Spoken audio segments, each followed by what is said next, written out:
me, Mr. President, just one question. What do you want me to say? Tell me.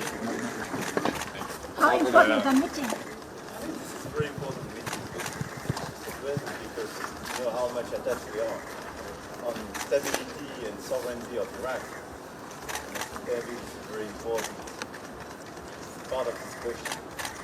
And regarding the situation of the whole region, our discussion for me is very important. Very happy. Good luck. Thank you.